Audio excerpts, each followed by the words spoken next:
Hello and welcome.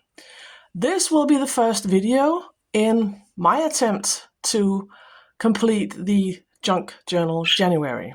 And as you can see, I've pulled out a bunch of stuff, fabric scraps and stuff, and I've already cut. This is going to be my base for the cover. I'm making a sort of a TN, Traveler's Notebook sized journal.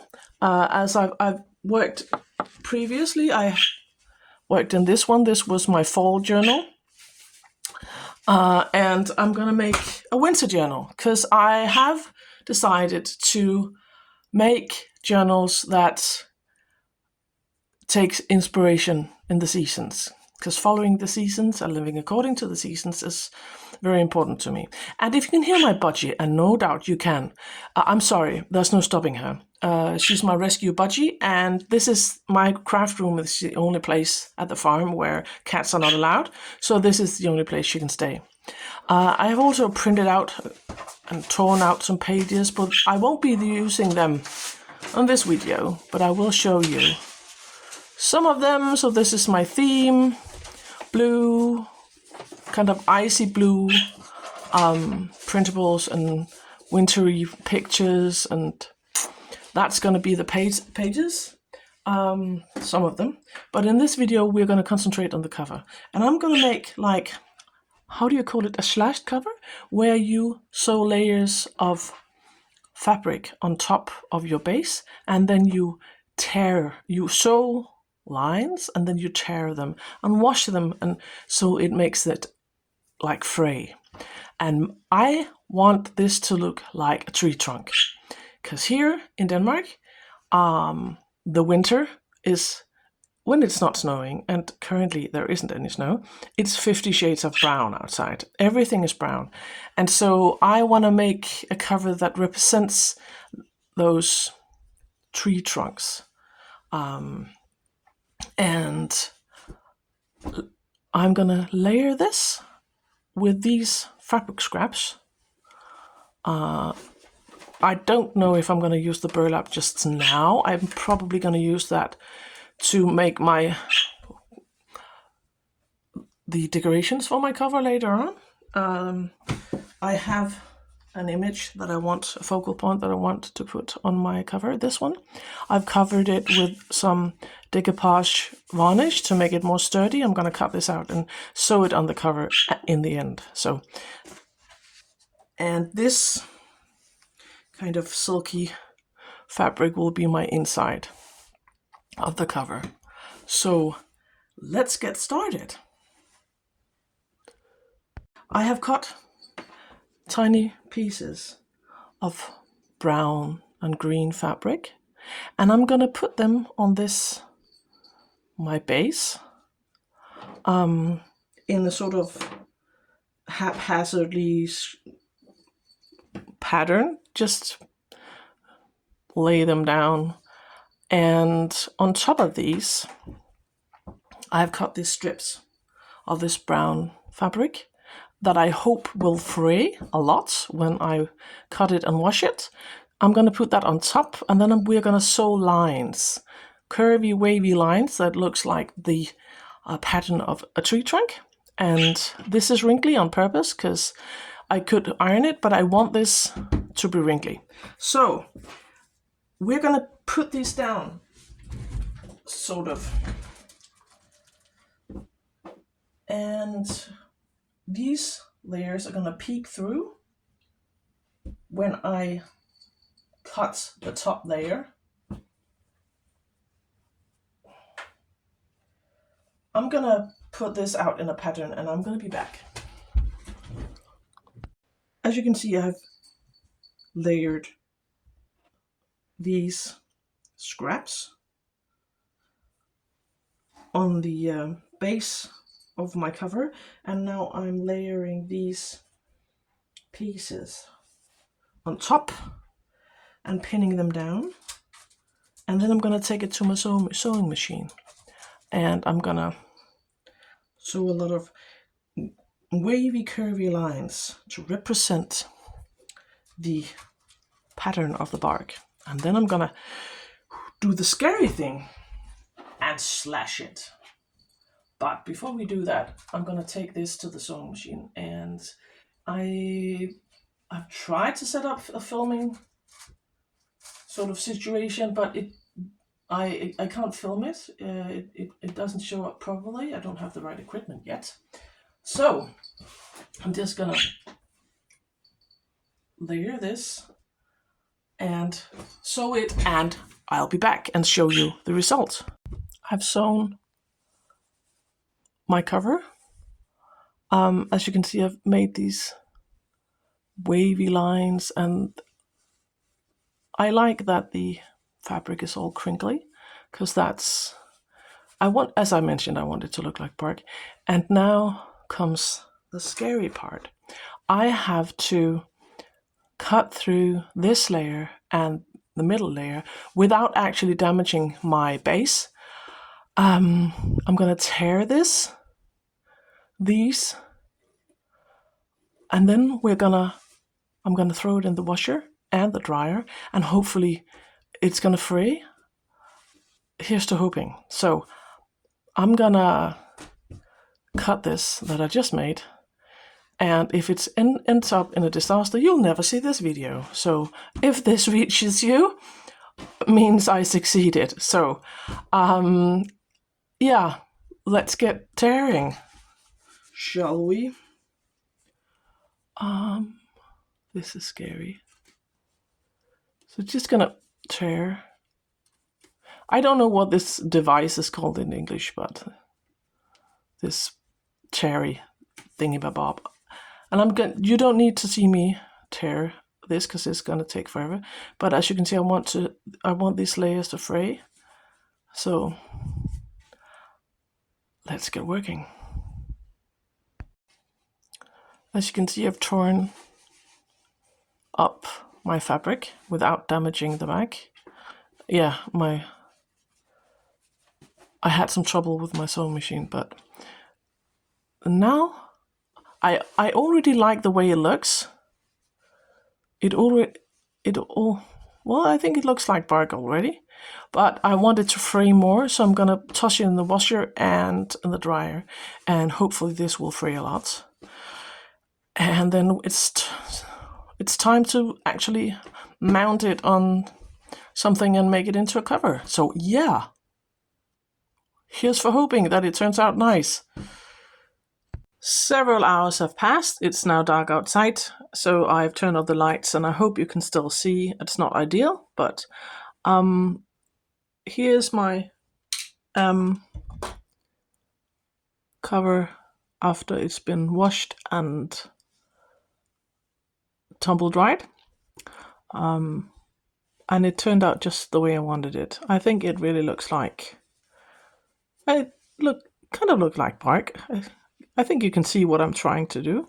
So now I have to cut a piece of a paper bag. I have this one. I know that the ladies in the state use one from Trader Joe's. I'm using one from Lidl. And I'm going to cut one to size and glue this on my cover, because I want it to be more sturdy than just this flimsy kind of cloth. Let's get cutting. And I know I'm used to using centimeters, so that's what I'm going to do now. And I know I need a piece that's 22 centimeters in width. And how much is that in inches? That's about 8 3/4 of an inch. And now I have to make the height, and that's 20 centimeters.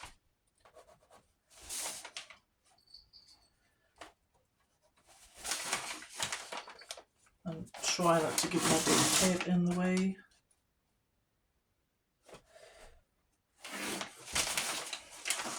And that is about 8 inches high. So that's the size of my cover. And I'm just going to cut this out and glue my paper to this, and then I'm going to cover the inside cover afterwards and sew it together. I just want my cover to have a bit more structure, and this is the image that I want on the front, because I also have to decide what kind of embellishments I want, how I want to decorate my cover. And I had pulled out a couple of trims, but I think I'm going with this one actually. And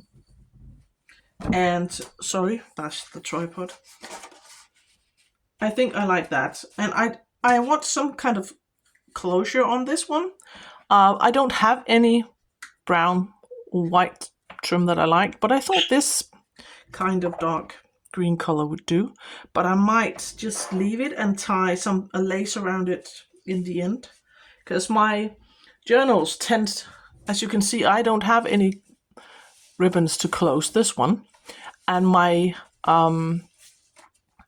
covers tend to end up being a big fat. My books end up being chunky, but I don't mind, and you can always tie something around it. So let's glue this baby down. And so I'm just gonna, I think I might, because I don't want the paper to peek out, so I think I might cut off a bit more, because as you can see it's a bit too tall and I don't want the paper to show. So I think I'm gonna cut off this part, because I don't want it to be visible. And does it need anything from the sides? Yeah, just a smidge.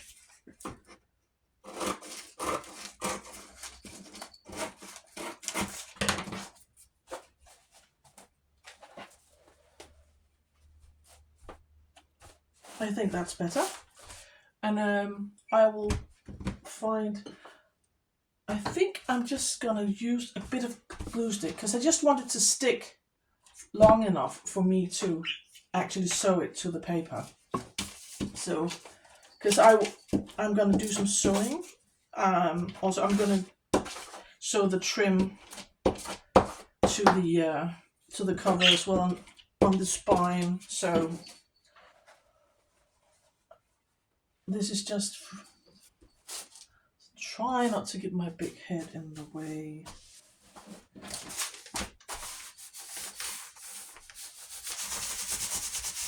And now we have to cut a piece of this. This is just scrap that I have.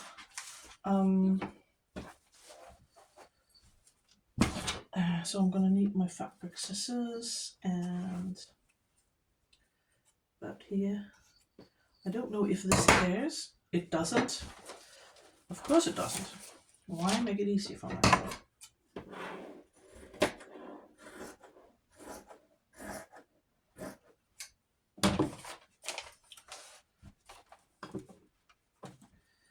I think it's easier if I use this to measure.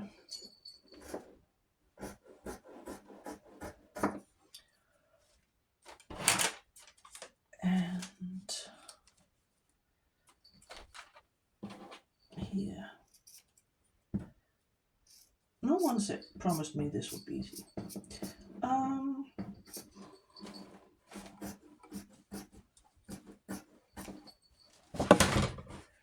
And so this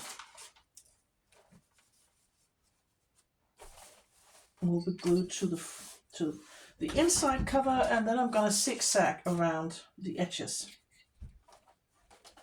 to get the two layers to stick together.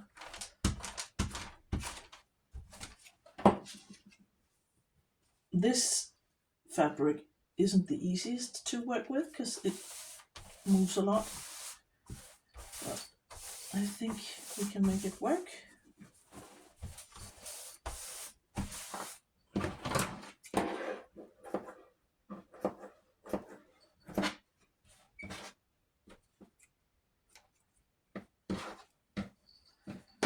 So I will be back after I've sewed around the edges. I almost made a boo-boo. I forgot to put the binding, or the the closure for my journal.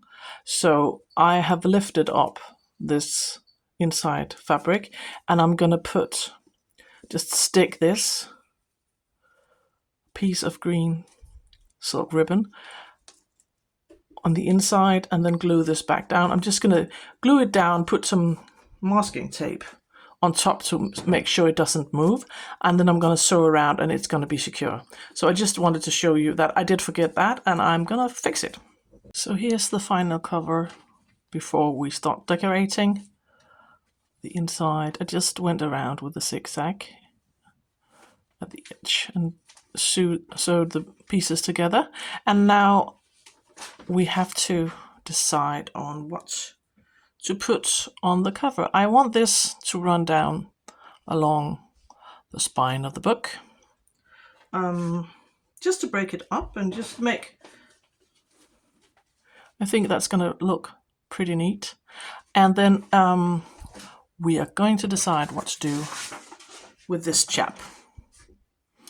And for that I'm going to use, I think I'm going to cut a piece of this burlap to have a layer underneath my my owl.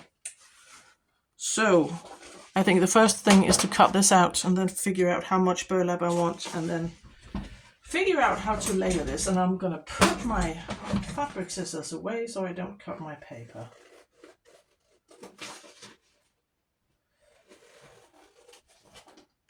And this journal is the one I'm gonna use in January, hopefully going into February, in the coldest, darkest parts of winter.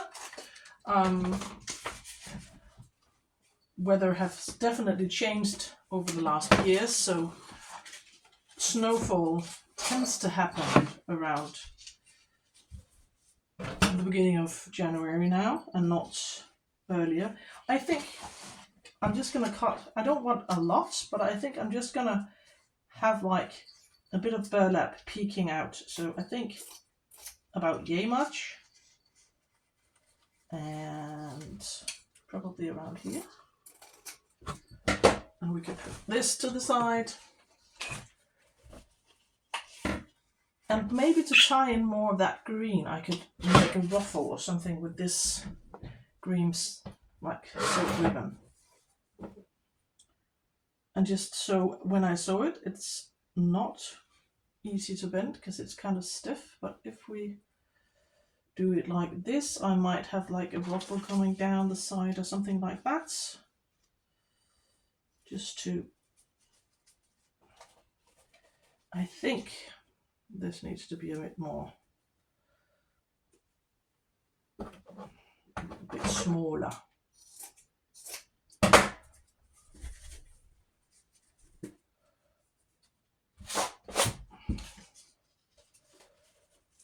So I don't think I'm gonna use any one of this, although it could be nice with this maybe as well.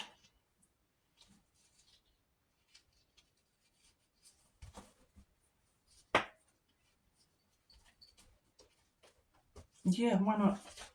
I think I actually prefer this.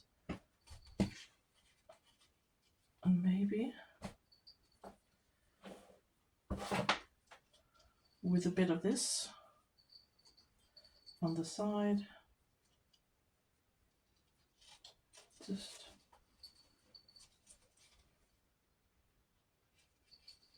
like this. I think I am gonna sew this to the cover, and I will be back and show you the final result. So the cover is done. As you can see, I did some messy stitching around the edge of my photo, and I have, or my print.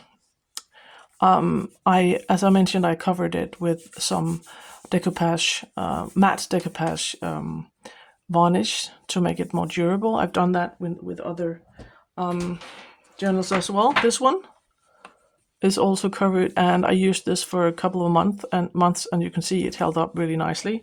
So I've done this here as well, and I made a messy ruffle with this green silk ribbon, and I really like the result. And this trim at the spine, I just made a running stitch, and my sewing machine decided to misbehave, so it did make this nasty, ugly sewing. But I've decided to we're not going for perfection, so I'm just gonna live with it, and I really like my cover. And tomorrow we'll be back, and I'm gonna play around, because the prompt for day 2 is envelopes, and I'm gonna make something to go inside my journal with the pages using envelopes. So I hope I will see you tomorrow.